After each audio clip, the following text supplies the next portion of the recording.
Launching off of the success of the original PlayStation games in the 1990s, a toy company named ReSaurus, famed for their dinosaur and video game inspired figures, began producing Crash Bandicoot merchandise. The Series 1 line of figures was released in 1998, and as Crash Bandicoot 1 was old news by then, it focused on the new characters from the Crash Bandicoot 2 Cortex Strikes Back game. Cortex, Coco, Tiny, Komodo Mo, Crash, and a Jetpack Crash variant. When Warped was released in 1998, it was followed by the Series 2 line of figures in 1999, featuring characters from the new game. Dr. N.Gin, who was missed from Series 1, Dr. Entropy, Jingadile, 2 Crash variants, High Flying and Deep Dive Crash, as well as a Wave Rider Coco variant. This series was also accompanied by a Moto Crash and Coco Bandicoot Duo Pack that could be bought exclusively from the ReSaurus website, making it incredibly rare today. Honourable mentions for unrealised ReSaurus figures go to the Roman Tiny figure that was supposed to be released with Series 2, as well as Crash Bandicoot's motorcycle, which was originally supposed to be released with him in the Moto Pack. ReSaurus also hinted at a dead Crash figure, but this was never created either. And that's all without mentioning the giant plush toys that ReSaurus had planned to release too. The following year, a third series was planned, featuring characters from the original game, such as Ripperoo, Pinstripe Potteroo, Koala Kong, Dr. Embryo, and Papu Papu, as well as an Arctic Crash variant. These were displayed at Toy Fair in the year 2000. However, in order to secure the licensing for Crash Bandicoot, ReSaurus was forced to take on the job of producing action figures for Universal's new movie, Virus, which was a flop. And despite sales of Crash figures being some of the best the company had seen, the Virus line was a disaster. This, along with quality control issues caused by factories in China, gave the Crash product a bad image and stunted sales. But there were other things at play here. As documented on FigureArchive.net, founder of ReSaurus, Doug Sapp, started a new company in 1999 named N.Gin that provided business to customer services, trying to cash in on the dot-com boom of the late 90s and early 2000s. The article reads, Sapp started N.Gin because he had a lot of trouble handling all the aspects of ReSaurus' e-commerce operation. Quote, "We tried doing e-commerce ourselves, and then just proceeded to fail to handle the customer service side of the business." End quote. With the owners trying to invest more into the e-commerce sector, we can assume that making the Moto Crash and Coco Pack an online exclusive was their strategy to get more people to visit their website and buy online. This unfortunately backfired. N.Gin was unsuccessful and dragged both companies down the drain. This all topped off by a $400,000 lawsuit they lost, filed by Ace Frehley from Kiss, who said ReSaurus didn't have permission to produce replicas of his famous guitar, and the fact that the cancelled lines such as Gex, Speed Racer 2, Abe's Odyssey, Badlands, and so on, had all been tooled and prototyped, took a massive financial toll on the company, and ReSaurus went out of business in 2001. So despite initial designs and sculpts being made of the Series 3 Crash Bandicoot figures, they were never produced and were lost forever. Until now. One man has endeavoured to bring these figures back to life. Someone who goes by the name of VDVortex. So let's get into the review. I'd like to take this time to give a shout out to the designer of these incredible figures, Mr. Kenneth Lilly. A huge inspiration of mine and an incredibly talented artist. I can't describe how much these figures mean to me and so many others around the world, and we have him to thank for them. So if you want to see more of his artwork or just go and pay your respects, check out his Instagram at Creatus Maximus and show him some love. Link in the description below. Head over there. Hello Bandifans, welcome back to another video. We have another exciting one for you today. It's another figure review, but it is the unlicensed world of VDVortex art pieces, custom figures, call them as you like. We've got 2 boxes here, and it's been a long-awaited figure for me, so I'm so excited to open these up.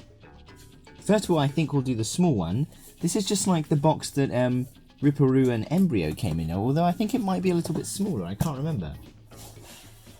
Let's see what we have. Oh my god! Look at these! Oh wow! Oh my goodness, wow. So these are gonna really go well with the ReSaurus enemies. Yes, okay. Here we go. Look at this guy. Oh, so cute. This is, if you can't tell, this is the skunk. One of these skunk enemies from Crash Bandicoot. Ah, it's so sweet. Look at him. He's got little paws on the bottom. You can see the individual nails. This is obviously 3D printed, as you may be able to tell. But look at that. It looks like the character out of the enemy out of the game, just with some more rounding and looking a little bit more shapely. Yeah, I love the paintwork too. He did a really good job. Let's see. Obviously the tail here is a separate piece. So it comes out like that. And you can see what the inside of a skunk looks like if you are so inclined. I think we may be able to fit that in a little bit better than it was in the package. There we go. Look at him. As you know, the ReSaurus figures, well, Coco, came with a penguin and a little lizard for Crash to attack. So now we have a cute little skunk for him to fight. Look at that, it's so cute. We'll have to get Crash down here and put him next to these to see them for size. I say these because in this one, there is something slightly more exciting. I don't know if I'm allowed to say that, but for me, this is really exciting. This is one of VDVortex's new figures. I think the skunks were some of the first that he did. But now we have these tortoises. Look at this guy! He's so big! He's way bigger than I thought he'd be. So there's a little knob holding his head in, but he kind of wiggles. Look. It's so cute. Look at his face. And then his legs move as well. So you can position those. They move inside his shell, which is actually really gorgeously painted. He is quite the painter. I have to give that to him. Oh, the colours are gorgeous. They're so simple, but they're so gorgeous. Oh, look, and he even has like belly detail. Yeah, again, it just looks like the in-game model, but just scaled up ever so slightly and then printed. He'd be great for animation because you could move him, move a couple of his legs, you know, and then make it look like he was walking slowly. I need to actually study how tortoises walk. So they're super cute. Those are the little enemies that he's made. But now on to the main attraction, which is this big one. Now there's no point keeping it a surprise because the title already told you what this is. This is the Papu Papu figure by VDVortex. Let's have a look. There's always something interesting on the inside. This box is a lot bigger than the other VDVortex boxes, and I guess there's a reason for that. It's really hard to get it in frame, but the first thing that's coming out is Papu Papu's staff club. I don't know what to call it. I guess it is a staff. Okay, first of all, let's read the instructions because he always writes some nice things, some information in the instructions. And last time we had to put the figures together, so let's have a look. Okay, articulated parts, head, shoulders, torso, legs, forearm, and hands. The hat and club are delicate parts, be careful. If Papu Papu's hat comes off its seat, don't be alarmed. Insert it back into its joint with gentle pressure. Be gentle during assembly. All pieces fit together perfectly. Alright.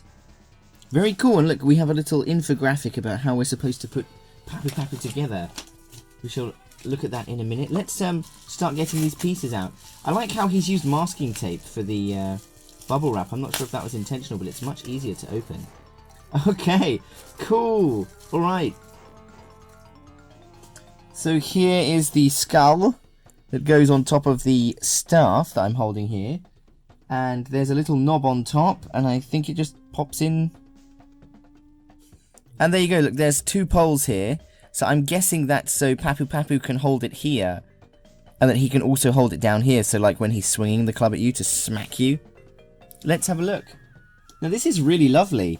I remember the original ReSaurus design said that these were going to be fabric, and that there was also going to be a snake coiled up around here. You'll have to go to @CreatusMaximus on Instagram to find out more about that though. He's the original designer of these figures. Will that stand up at the back? No. I did a too curved a surface. What's next out of the box? Bubble wrap. What's next out of the box? A box! Okay. I do have my scissors here. Masking tape is much easier to pull away though. So, thank him for that. Okay, very cool. Let's have a look. This looks like a crate, but his version of a crate. Okay. Interesting. Okay, here we go. So the reason this is interesting is because, as we all know, ReSaurus released their own crates. In fact, I have one very close at hand. Forgive me. So this is a ReSaurus crate.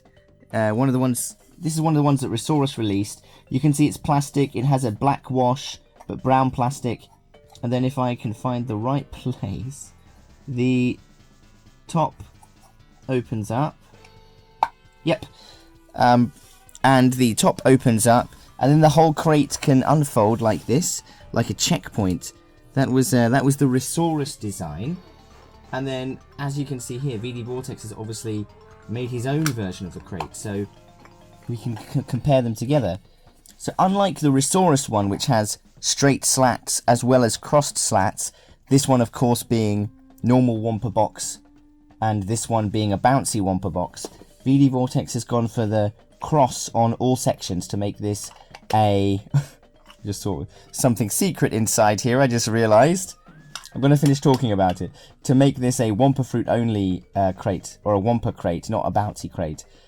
But yes, unlike the ReSaurus ones, his does not open up. It actually, you can pop the top off, and inside you can keep the little accessories, and that was obviously the point of the ReSaurus ones as well, was to keep the Wampa fruit in there. But here we go, here's a golden relic hidden inside. Look at that. I'm finally worth something. I'm finally gold. There we go. Look at that. How sweet. Okay. So we've got a little pile of things going over here. They will all be assembled together very soon. And we'll be able to get a nicer shot. But let's continue opening this box. So what else can we find in here? Oh, there's a big part here. Oh, wow. Oh, okay. Oh, Papu Papu is fully assembled. Is there anything else in here? There's nothing else. Okay. Alright. Now I've made a mess of the place. Wow. Oh my god, he's huge. He's way bigger than I thought. Oh my goodness. Okay. Well, now the box is done, we can change the angle of the camera. Wow. Wow, look at him. He's huge.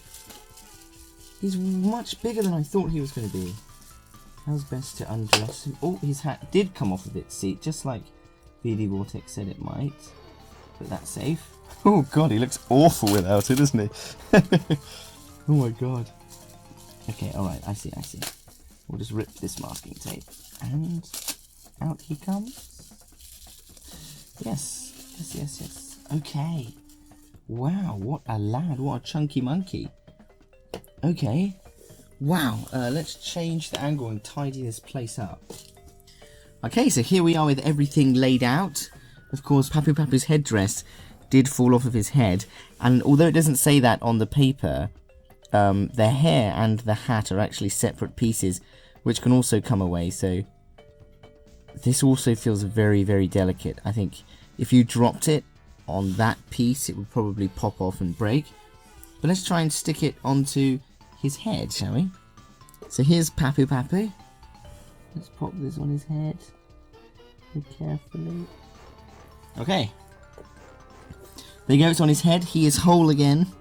He looks really good. I mean, obviously it's filament printed, so you can see that it's not entirely smooth, but from a distance it looks incredible. It looks very, very smooth indeed.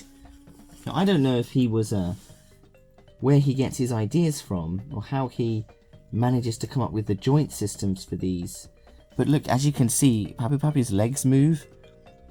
They seem to move together. I'm not sure if they can move independently. Doesn't seem like they can. Maybe they have to move together so he can, maybe so he can sit down on his chair and then stand up to fight Crash like he does in the boss fight of Crash 1. And then he has these really interesting shoulder joints. So you may be wondering why his shoulder joints are grey, and I think VDVortex prints everything in grey, and then he paints over it, so if this had been printed in the same colour as his skin, you wouldn't be able to see it, but this is because apparently when he tried painting these, the paint just rubbed off immediately and it jammed up the joint, so he decided not to. But you can see it's got quite good movement, so the shoulder goes up, it comes down, and it also goes, it also goes 360 all the way around. So that's amazing. And then as I just demonstrated, the arm also moves. right here, it's hidden by this bracelet. I don't know what you'd call that. His bracelet on his bicep? I don't know. And then the hand also swivels. Some of these you have to push back in because then it's not like a figure mushroom joint like you normally have. It's just a, like you saw with the skunk.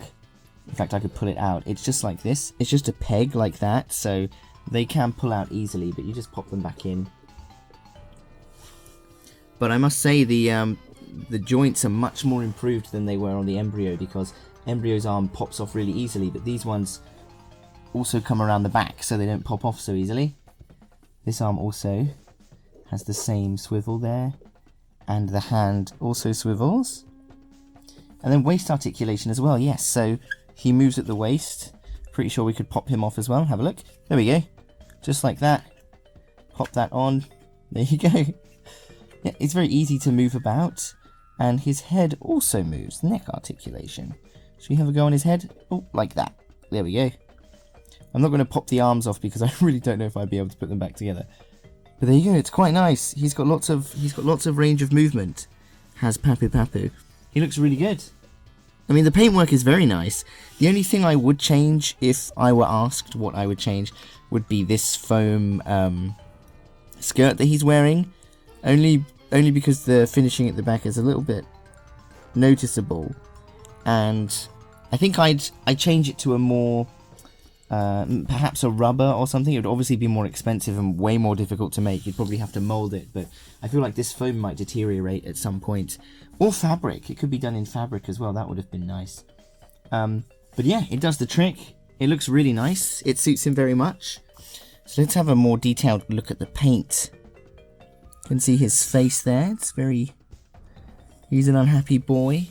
It's really well done. He really captured the character there. This is all 3D sculpted, 3D modelled by himself. Got the man boobs, of course. Comes down into the big belly button. And then the feet look like his feet in the game. There's even a toenail. I don't know if you can see that, but there's even a toenail sculpted in. Then on the bottom of his feet, he has the VDVortex name, logo. Obviously you can see how it was 3D printed, but who cares about that? It's on the bottom. I said he has the bracelets here, bracelets on the back.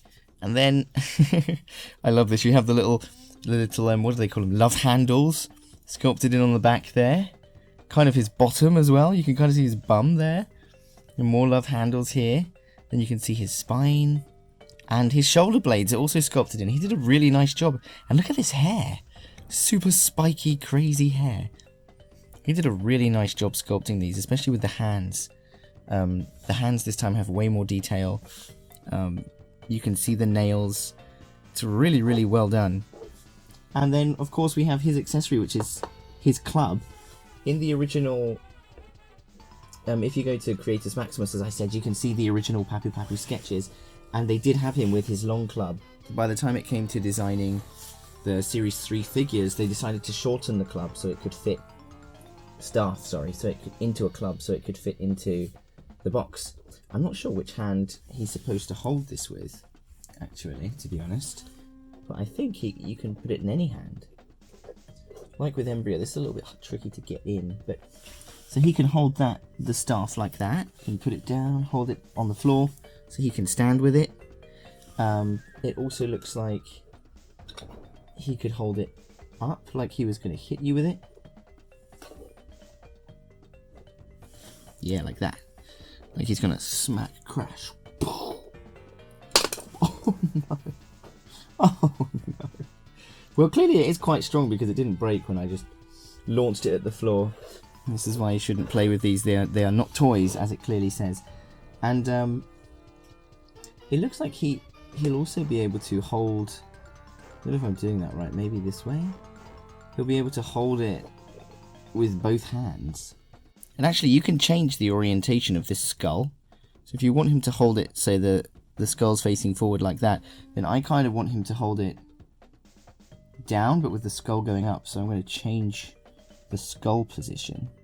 Okay, at this very minute, my brain obviously isn't working, and I just can't figure out how to get him to hold it with both hands, or if that's possible. I swear I saw a picture of on VDVortex's page, Facebook page, of Papu Papu holding it with both hands. I'm not sure though.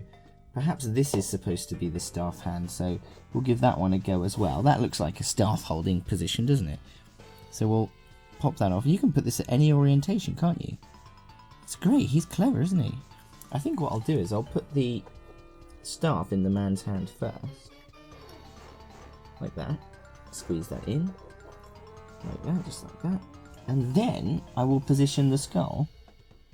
And then it looks better, doesn't it? There you go, that looks kind of cool. That looks great. Only problem is you can see that peg, but nothing, I can't help that. There you go. That looks much better for display, doesn't it? There we go. There you go. So he could be giving the relic to Crash. Or if you had a golden key, you could put the golden key in there, so it's like Crash Team Racing. Oops. Okay, so there's Papu Papu and his crate. And then here are the really cute enemies that he made with the little wiggly tortoise and the skunk. Okay, I don't think he's supposed to hold this. I'm just trying to make him hold it, so there we go. Okay, that should be good enough. Then let's grab a ReSaurus figure for comparison. So I think I compared the last set to the Jetpack Crash. So we'll bring Jetpack Crash in again. We'll use that crate to stand Crash up. And you can kind of see the scale next to Papu Papu. Look at that, he looks great. And then perhaps we could also bring Dr. N.Gin in on this side. To give you an idea of how the villains scale. There you go, look at him. He's huge. I think Papu Papu is huge. He's a big character, so he should look that big. Well, there you go. He scales very well.